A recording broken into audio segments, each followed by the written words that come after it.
এখানে নির্বাচনের নাশকতা সৃষ্টি করার জন্য আমাদের কোনো কারণই নেই। আর আমরা স্বতন্ত্র প্রার্থী, অসহায় প্রার্থী। সব দল আমাদেরকে আমাদের নিজেদের দল আমাদেরকে বহিষ্কার করেছে। আমরা কোন শক্তিতে আমরা এগুলো করতে যাব? নির্বাচন বানচাল করে এই নির্বাচনটা পরবর্তীতে করতে চায়। নির্বাচন যাতে 12 তারিখে এখানে ফলাফল বাতিল হলে যদি বিএনপি রাষ্ট্র ক্ষমতায় আসে, তাহলে তারেক রহমান সাহেবের প্রধানমন্ত্রিত্ব ভাঙিয়ে এখানে তারা কারচুপি করে আরেকটা নির্বাচন করবেন। আমাদের সম্বল হচ্ছে একটাই, সেটা হলো জনসমর্থন। সেই জনসমর্থনকে সামনে রেখে আমরা একটি অবাধ এবং নিরপেক্ষ নির্বাচন চাই। সুতরাং এই ধরনের যারা পরাজয়ের আশঙ্কায় আছে, যারা নির্বাচিত হওয়ার আগে মন্ত্রী ঘোষণা দিয়ে বসে আছে, তারা পরাজয়ের আশঙ্কায় মন্ত্রিত্বের লোভে এই ধরনের কৃত্রিম সংকট এবং মব সৃষ্টি করে একটা নির্বাচন বানচাল করে এই নির্বাচনটা পরবর্তীতে করতে চায়।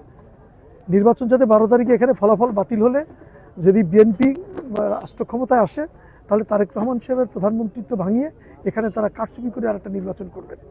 তার ধারাবাহিকতায় বিভিন্ন নাশকতার প্ল্যান করা হচ্ছে। আমাদের অফিস ভেঙে আমাদের বিরুদ্ধে বিস্ফোরক দ্রব্যের মামলা দিয়েছে, যেখানে বিস্ফোরকের ব শব্দটি উচ্চারণ হয়নি। বিস্ফোরক কখন হয়? যখন বোমাবাজি হয়, গুলি হয়। তার বিস্ফোরকের কোনো কিছু ভাঙচুর করেছে তারা, লাঠি ছোটা নিয়ে, রড নিয়ে বিস্ফোরক দ্রব্যের মামলা দিয়েছে আমাদের বিরুদ্ধে। তা আরও মামলা দিয়ে আমরা প্রশাসনকে অনুরোধ করেছি, যদি সুষ্ঠু তদন্ত সাপেক্ষে কোনো দোষী ব্যক্তি থাকে তাদের গ্রেপ্তার করার জন্য।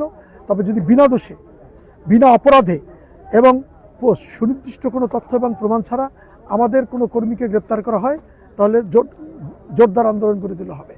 এবং কোনো ধরনের মব সৃষ্টি করে এখানে নির্বাচন বানচাল করার ষড়যন্ত্র করা হলে এটার প্রতিরোধ করা হবে এবং জনগণ রাস্তায় নেমে আসবে। আপনারা বিশ্বাস করুন এবং আমরা তাই করব।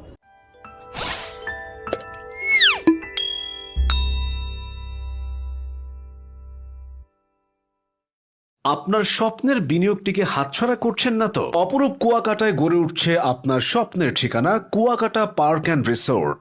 এখনই সময় কুয়াকাটায় জমির মালিক হয়ে পার্ক ও রিসোর্ট শেয়ারে অংশীদার হওয়ার। তাই আজই যোগাযোগ করুন